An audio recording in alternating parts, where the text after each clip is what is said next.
Talent hits a target no one else can hit. Genius hits a target no one else can see. Compassion is the basis of morality. A man can be himself only so long as he is alone. And if he does not love solitude, he will not love freedom. For it is only when he is alone that he is really free.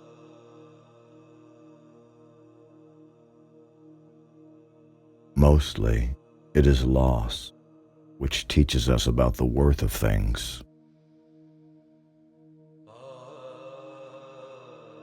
The assumption that animals are without rights and the illusion that our treatment of them has no moral significance is a positively outrageous example of Western crudity and barbarity.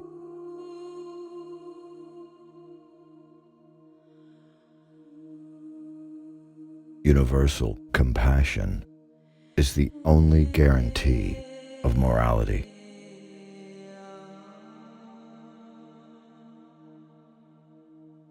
Every man takes the limits of his own field of vision for the limits of the world.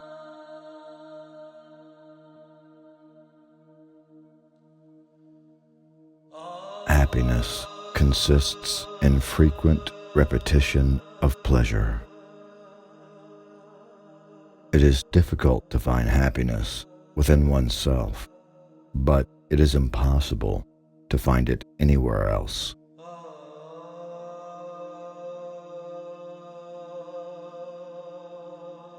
They tell us that suicide is the greatest piece of cowardice, that suicide is wrong, that it is quite obvious that there is nothing in this world to which every man has a more unassailable right to than his own life and person.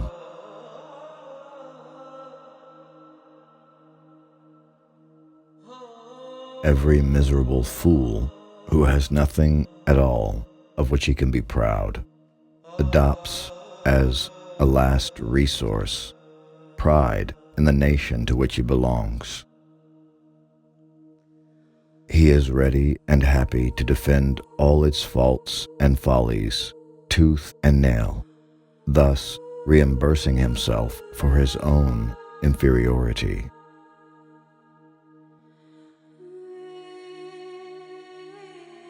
One should use common words to say uncommon things.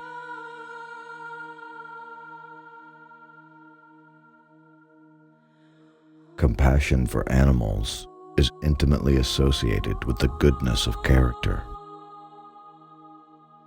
and it may be confidently asserted that he who is cruel to animals cannot be a good man.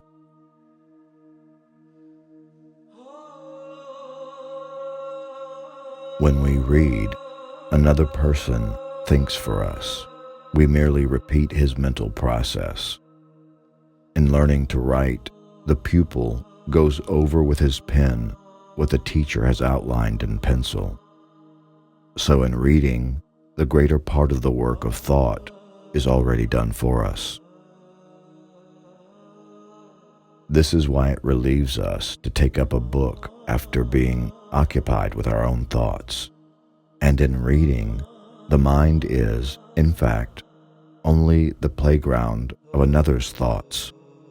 So it comes about that if anyone spends almost the whole day in reading, and by way of relaxation devotes the intervals to some thoughtless pastime, he gradually loses the capacity for thinking, just as the man who always rides, at last, forgets how to walk. This is the case with many learned persons. They have read themselves stupid.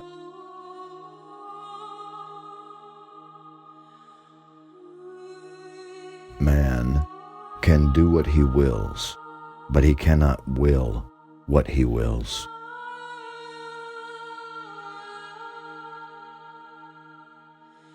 When you're buying books, you're optimistically thinking you're buying the time to read them.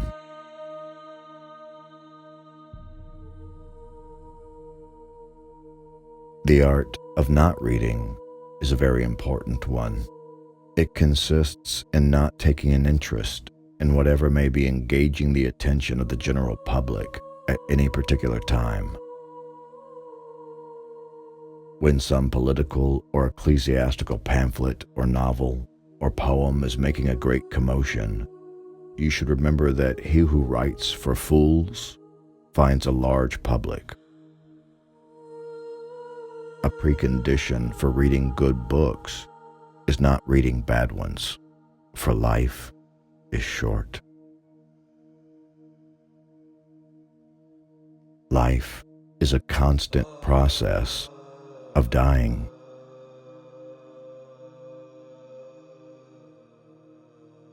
We forfeit 3/4 of ourselves in order to be like other people.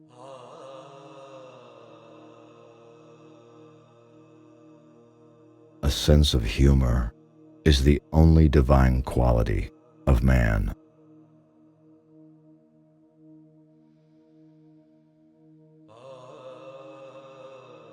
We will gradually become indifferent to what goes on in the minds of other people when we acquire a knowledge of the superficial nature of their thoughts, the narrowness of their views, and of the number of their errors. Whoever attaches a lot of value to the opinion of others pays them too much honor.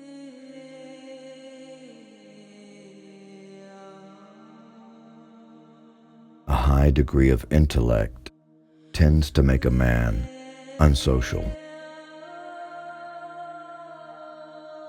But it is wise to be polite. Consequently, it is a stupid thing to be rude. To make enemies by unnecessary and willful incivility is just as insane a proceeding as to set your house on fire. For politeness is like a counterfeit, an avowedly false coin with which it is foolish to be stingy.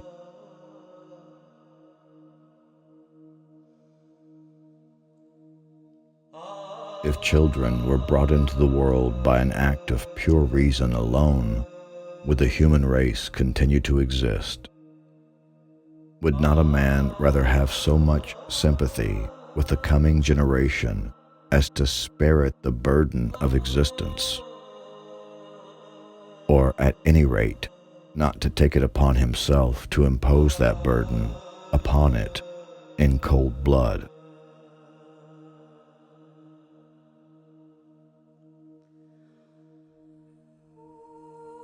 What disrupts and depresses young people is the hunt for happiness, on the firm assumption that it must be met with in this life. From this arises constantly diluted hope, and so also dissatisfaction. Deceptive images of a vague happiness hover before us in our dreams, and we search in vain for their original. Much would have been gained if, through timely advice and instruction, young people could have eradicated from their minds the erroneous notion that the world has a great deal to offer them.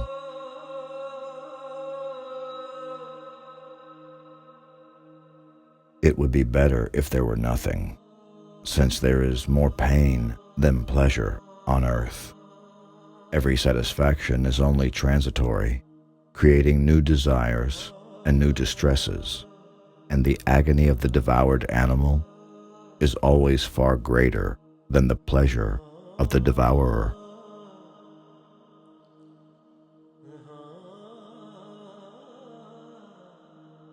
Treat a work of art like a prince. Let it speak to you first.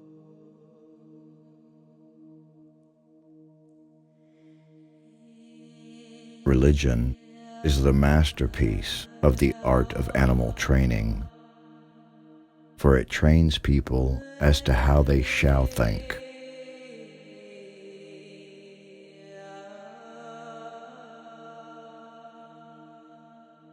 Great men are like eagles, and they build their nest on some lofty solitude.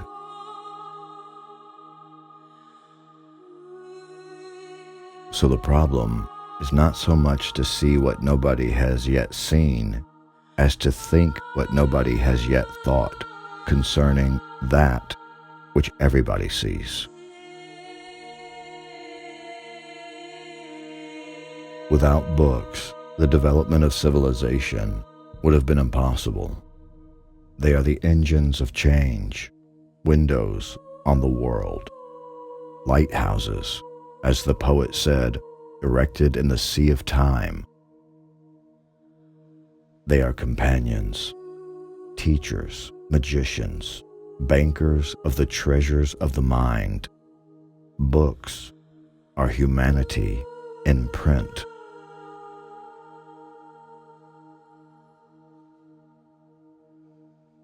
Life swings like a pendulum backward and forward between pain and boredom.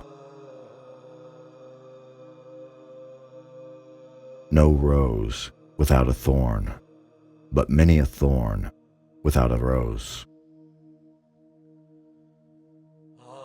Hope is the confusion of the desire for a thing with its probability.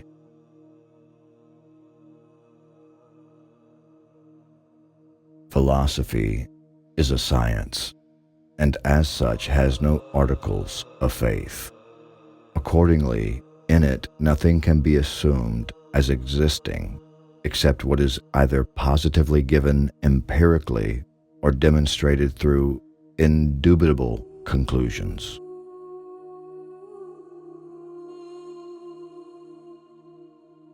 We can regard our life as a uselessly disturbing episode in the blissful repose of nothingness.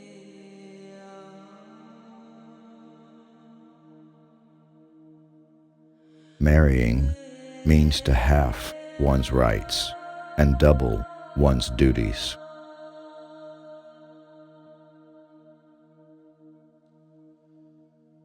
I have not yet spoken my last word about women. I believe that if a woman succeeds in withdrawing from the mass, or rather raising herself from above the mass, she grows ceaselessly and more than a man.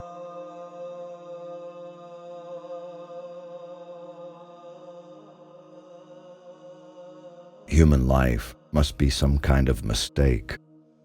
The truth of this will be sufficiently obvious if we only remember that man is a compound of needs and necessities, hard to satisfy,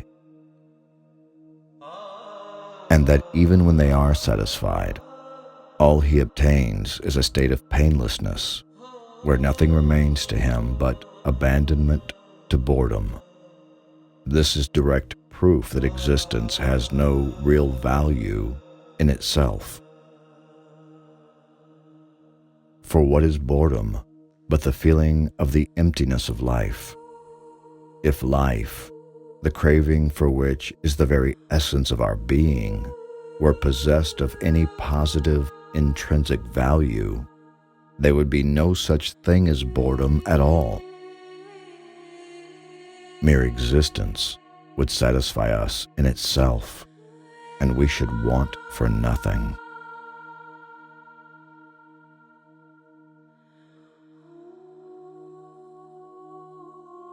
The inexpressible depth of music, so easy to understand and yet so inexplicable, is due to the fact that it reproduces all the emotions of our innermost being, but entirely without reality and remote from its pain. Music expresses only the quintessence of life and its events, never these themselves.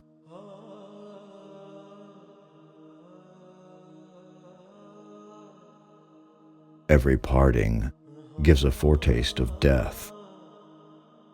Every reunion, a hint of the resurrection.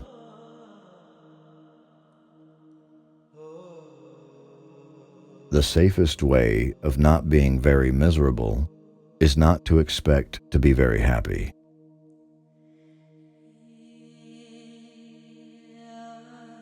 The life of every individual, viewed as a whole and in general, and when only its most significant features are emphasized, is really a tragedy. But gone through in detail, it has the character of a comedy.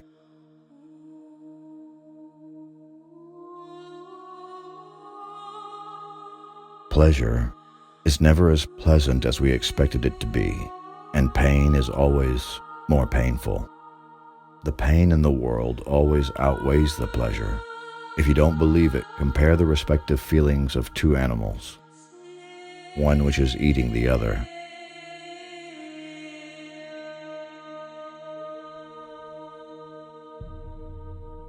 If I maintain my silence about my secret, it is my prisoner.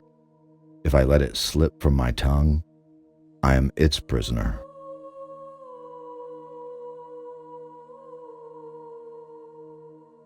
The shortness of life, so often lamented, may be the best thing about it.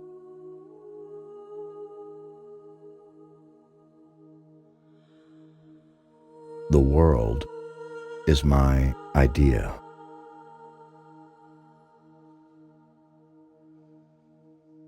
Wealth is like seawater. The more we drink, the thirstier we become. And the same is true of fame. Almost all of our sorrows spring out of our relations with other people.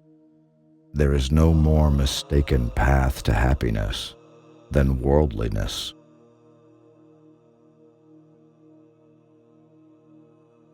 Change alone is eternal, perpetual, immortal.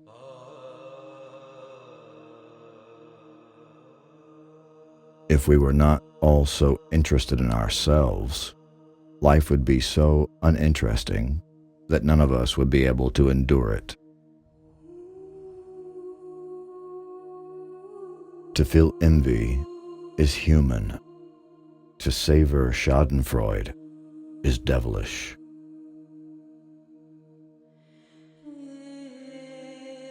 We seldom think of what we have, but always of what we lack.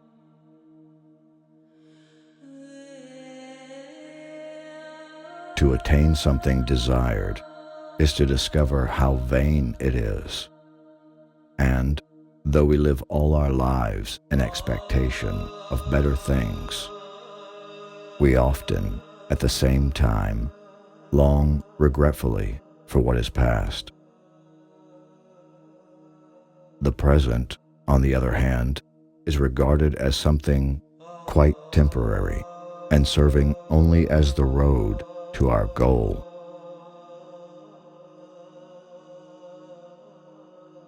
That is why most men discover when they look back on their lives that they have the whole time been living ad interim, and are surprised to see that which they let go by so unregarded and unenjoyed was precisely their life, was precisely in expectation of which they lived.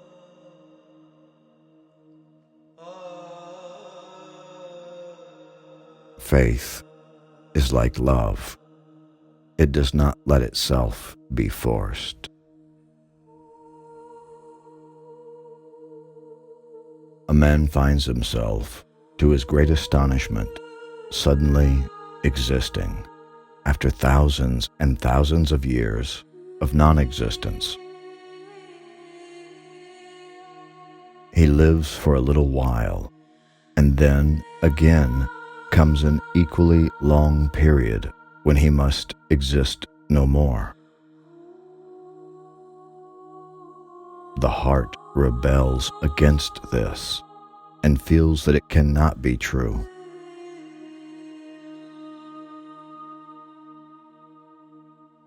The scenes in our life resemble pictures in a rough mosaic. They are ineffective from close up and have to be viewed from a distance if they are to seem beautiful.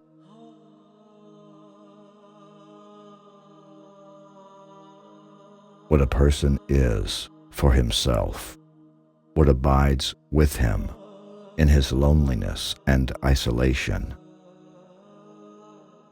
and what no one can give or take away from him. This is obviously more essential for him than everything that he possesses or what he may be in the eyes of others.